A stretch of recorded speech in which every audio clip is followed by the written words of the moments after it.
The year? 1920. The Charleston is tearing up the dance floors. Valentino is blazing across the silver screen. And the first live radio broadcast heralds the election of Warren Harding. But in Brooklyn, really big news. The Dodgers make it to the World Series, and Daniel J Edelman is born on July 3rd. You might say communications was in his blood. He penned his first danograms when he was barely out of diapers. My dad loved to write and report, and when he was 5, he had the mumps. And he was quarantined at his house, but then he started writing a newspaper column. And he would write what was happening and give reports and then slip them under the door. Just a few years later, Dan, along with his sisters Elaine and Harriet, and older brothers Morton and Albert, moved to Manhattan's Upper West Side. Fascinated by this new life, Dan began, well, what else? Reporting on it. At an early age, he was clearly intrigued by the newspaper idea, the great interest in stories and getting them out. And I see him typing the newspaper. Reading and writing were paramount in the Edelman home. Dan's father, Selig, was a lawyer and a Talmudic scholar with little time for one of Dan's great loves, sports. I guess all my grandfather wanted was to be taken to a baseball game. So he'd be like, Dad, take me to a baseball game, take me to a baseball game. So he takes little Grandpa Dan to the baseball game, and he sits there with the newspaper the entire time, and my grandfather's, cheering on his team. It wasn't all books, though. Dan's mother, Selma, was a concert pianist. Well, music has always been an important part of his being. Amanda plays the piano, and I guess his mom was a very good pianist, so every time Amanda sits down and plays the piano, he'll talk about how it's so important to be good at music, and that's very important to him. Young Dan was discovering the passion that would inform his life: hard work. Crisscrossing the city each day on 3 different subways to get to DeWitt Clinton High School in the Bronx, he polished his homework and edited a sports column for the school newspaper. He skipped grades easily and graduated early, just 15 years old. I just think he was just driven generally to be the best he could be in whatever he did. Determined to be a journalist, Dan entered Columbia University in the fall of 1936 at 16. He was active in student government, wrote for the Columbia Spectator, and was elected president of the Zeta Beta Tau fraternity, where he met and mentored fellow Brooklynite and soon-to-be legendary Chicago Bears quarterback, Sid Luckman. Dan Edelman had a lot to do with my success at Columbia University. Dan was always at my side, guiding me, helping me study, get good working habits, maybe wash the dishes at the fraternity house so I could have my meal, but Dan was always there as a dear friend. I love Dan Edelman. Dan graduated Phi Beta Kappa and continued on to Columbia's journalism school. We're here at Columbia University's Graduate School of Journalism, where my dad trained to be a professional journalist from 1940 to 1941. And here is the Daniel J Edelman Plaza, which he donated as a place for students to come together.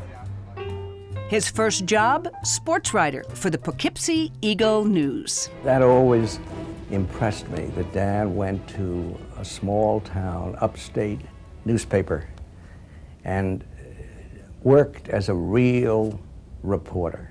He dealt with it as if he were at the highest rung on the New York Times. In 1942, he was drafted into the U.S. Army.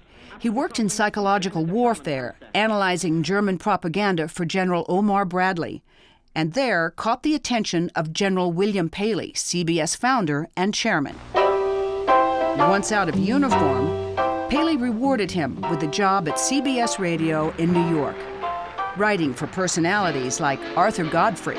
Well, I still have my CBS card, and I'm very proud of it.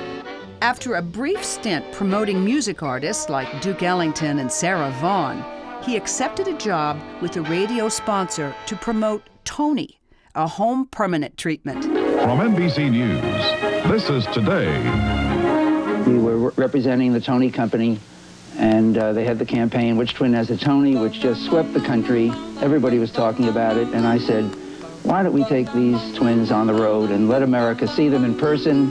Mr. Sandman. On Dan's advice, Tony hired 6 sets of twins to travel to 75 cities across the country where people would guess which twin had the Tony. At the first stop of the first tour, the twins were put on television in Tulsa and they were arrested. They said we were practicing cosmetology without a license, which really wasn't true. A heinous crime. The call came in to the president of the Tony Company, and he was panicking. He rushed into my office, what are we going to do? And he got word, and I said, it's wonderful. We'll let the AP know. And the AP ran a story. Always Tony thinking twins, like an ad man. The PR guy. Tony twins arrested in Oklahoma, ran in newspapers all over the country, and I loved it. It's quite a awesome start. The media tour and the modern era of public relations was born. We realized that you can do things through the media without buying space. After 3 years with Tony, Dan decided to go into business for himself. I resigned and said that I'm going into my own business, and the CEO threw me out. But the Tony Company immediately had second thoughts and not only set Dan up in an office, but became his first client. And I was off to the races. On October 1st, 1952, Edelman Public Relations opened for business. Dan went into every situation with eyes wide open. That is, until he met Ruth. I met Ruth on a blind date. So he took me out to eat. And it clicked. And then he took me for a ride by the lake. I had my little car, little Plymouth, blue Plymouth. I thought he was very attractive and very intelligent, and someone that I could count on. But it was almost a non-starter. Dan got cold feet, and Ruth left for Florida. So my grandmother goes down to Florida. She, loses about 10 pounds, gets really tan, and writes to my grandfather every day. And she wrote postcards to him, and she made up fibs about all the things that she was doing. She went on this date and met this person and this adventure. So then she comes back up to Chicago from Florida after being there for about 3 weeks, and then I guess she has my grandfather's umbrella still. So she arranges a meeting for him to come get the umbrella from her. And then I guess he sees my grandmother, and she just looks so hot. My mother said he took one look at her, and that was that. And so once I got him, I never let him go. She added a lot to the mix, as my kids did as they grew up. But I have a Harvard, a Yale, and a Brown, so I'm very proud of the kids. Richard was born in 1954. Renee just 1 year later, and John in 1958. He was a very loving father. He wasn't home, as much as some other fathers were, but when he came home, he was with them as much as he could be. He did the best he could, but he was out, 4 or 5 nights a week with clients or going to parties in order to generate business. I think about my dad every night coming and tucking me into bed and kissing me goodnight. He worked every Saturday, so in order to get some small bit of attention, we would go down to the merchandise mart with him and, run around in the hallways in that huge building with hockey sticks and try not to break the windows. Ruth never complained about the long hours. In fact, she was just as passionate about building the business as Dan. My mother was a co-conspirator. She was full of personality. She'd walk up to anybody and say, "Oh, I'm Ruth Edelman, and by the way, Dan, come over here and meet, Mr. CEO."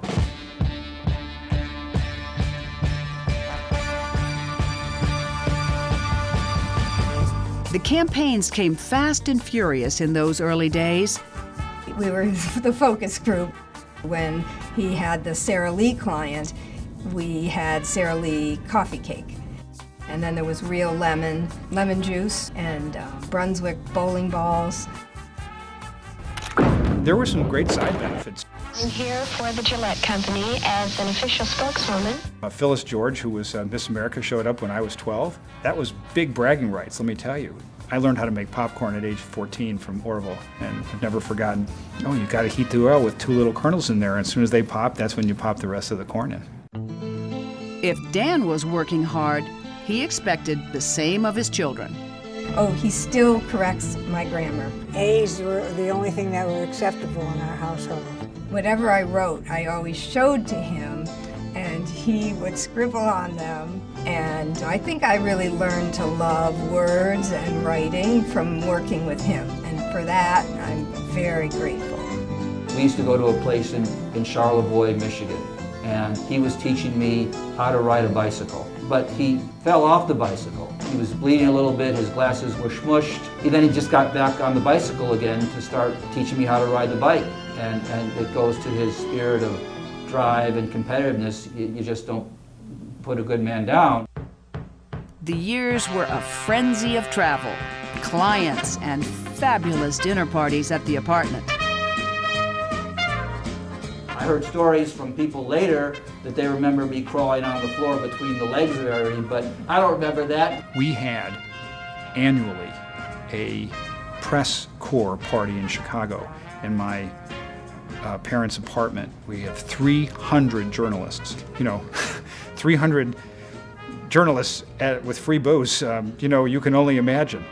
As the company grew, Dan created a role for public relations that was much more than mere publicity. It was a new way of doing business. And I remember my father just hated it when he would be called a publicist. He just felt that he was counseling and advising and not just pitching reporters. His mission? To tell the truth to consumers through the media and enable them to make informed choices. Only fit for a king, 9 lives. And it paid off with clients. Before long, Edelman was the marketing public relations agency with a long list of firsts, like winning U.S. landing rights for the Concorde, despite 6 attempts by Congress to ban the plane. Butterball has a hotline? Yeah. The first toll-free consumer hotline. It's an 800 number. The phones are staffed by experts. God, I'm sorry. I love my country. Charlie, get me the number for the Butterball hotline. Yes, sir. And the first environmental PR campaign. StarKist came up with a concept that they could go dolphin safe. Dolphin safe tuna actually has become the industry standard. In fact, sales of the product went up because people responded quite well to the notion of dolphin safe as the consumer imprimatur on the can.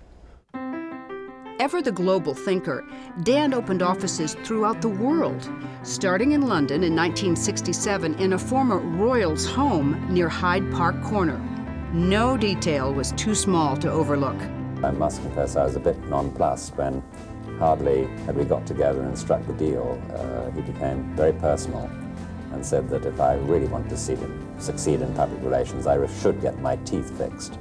And would I not wear socks where you could see a bit of the leg as well, because that was bound to end in failure. In 1992, Edelman entered China. People were trying to separate from China because of what they were doing. He said, it's an opportunity. And insisted that Edelman China would stop the practice of paying journalists to publish articles. How important is the Asian market to your business? Public relations is still being discovered in Asia Pacific, so that we consider that it's extremely important. Today, with offices from Kuala Lumpur to Buenos Aires and everywhere in between, Edelman is tied as the #1 public relations agency in the world. According to Dan, who some have affectionately called the last of the Mohicans, it will never be for sale. Yeah, we said from the start, we're independent. We're going to continue to be independent.